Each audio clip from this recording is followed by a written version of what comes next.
Good afternoon everyone, and welcome to another live video stream by Polo and Tweed. My name is Lucy Challenger and I'm the CEO of Polo and Tweed. I'm Chloe, I am a training and recruitment consultant at Polo and Tweed. So today we're going to be talking about references, a very, very important subject. A, how to ensure you have good references, and B, why is it important? Yeah, so the first point on how to ensure you have good references is obviously leave on good terms. So if it's time to leave your job, you may have, found a new job, thinking of doing something completely different. It's always best to leave on good terms. So, don't storm out and fall out with anyone. Make sure it can be nice to keep in contact if it's appropriate, so a Christmas card every year or little things like that just to keep in contact are nice. And just be sensitive to your employer, because you may have worked with them for many years or it may have been a shorter term position, but it can be quite a stressful period for, particularly in domestic industries, families to find out that their member of staff is leaving. So just be sensitive and think, how would it feel if it was the other way around? And that will help you leave on good terms, and everyone will feel good about things.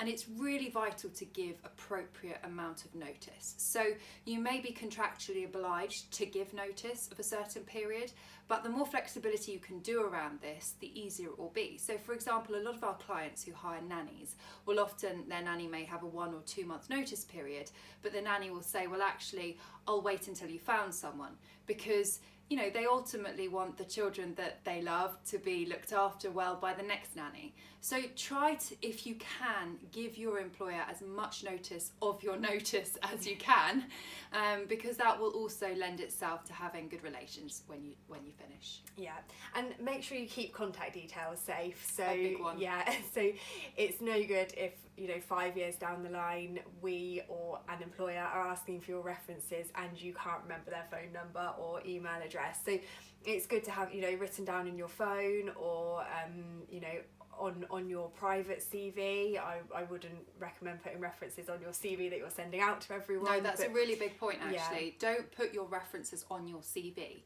Just at the bottom say references requested, can be given at request. Yeah. Because you need to protect the data of your referees. So it's really important that CV isn't going, who knows where, and people are then seeing names and addresses and telephone numbers. So you have a duty of care specifically with data to protect the people that you've worked for. Yeah. So like Chloe said, don't put it on your CV. Yeah, but keep it somewhere safe, your address book or somewhere. So we would say keep the full name there. So whether that be your employer who you actually worked for, or their PA, or the family office. Yeah, whoever you would need to contact for a reference. Email address, phone number, and the dates that you worked there as well can be really important. Yeah, and circling back to Chloe's first point, send them a Christmas card, send them a Christmas text, stay in contact, because then if mobile numbers change, you don't get back in touch a few years later and discover the mobile numbers changed and you can't reach them. So have that, it doesn't have to be every week, but have that continual update with them so that you always have their contact details on file, because that's really important. Yeah. Hello Carmen from the Philippines. Lovely to see you, and thank you for joining our live video. So the next thing to consider is it's really important that you let your referees know that potential employers or agencies like ourselves, Polo and Tweed, are contacting them, because when you're actively looking for a job, referees will get contacted, and then what happens is that their phone rings and their phone rings and their phone rings and they start to get annoyed. So you should really be sensitive of who you hand the referees out to, like we mentioned with putting it on your CV, but also let them know that there's suddenly going to be this flurry of activity. And if you're joining the odd agency here and there, then you don't need to obviously tell them, but if you think that they're going to be contacted a lot out of the blue, it's really nice and professional to give them a heads up and just say, you're going to be contacted, we'd really like to make sure that you're okay with that and would really appreciate it. Circling back to what Chloe said with the first point, just having that good connections. Yeah. Hi Maria, nice to see you. Thank you for joining us. Yeah, and the final point on you know, how to ensure you have good references is if you get given a written reference, so quite often, more so in private employment than in commercial, quite often you'll get a written reference. So, you know, if you've left on good terms and you've given appropriate notice and done everything else right, quite often your employer will write you a letter, so a recommendation letter, and it's good to keep that somewhere safe as well. So wherever you're keeping all their contact details and everything, maybe, you know, scan the letter in, keep it on your emails, somewhere safe, and then that can go along with your contact details to your potential employer or your agency. They normally would like to confirm that reference as well. So written references sometimes aren't enough, and especially with an agency will want to call them and confirm that was them who wrote the reference. Yeah, exactly. So, you know, written reference without contact details is good, but not great, because, you know, we do need to verify that written reference for obvious reasons.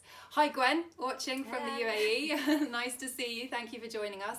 And Carmen's also asked a question about working from the Philippines. So we welcome applications from all around the world as an agency, and we check references all around the world as well. So we're constantly calling America, the Middle East, everywhere to verify references. So you can certainly apply for any of our jobs, no matter where in the world you are from.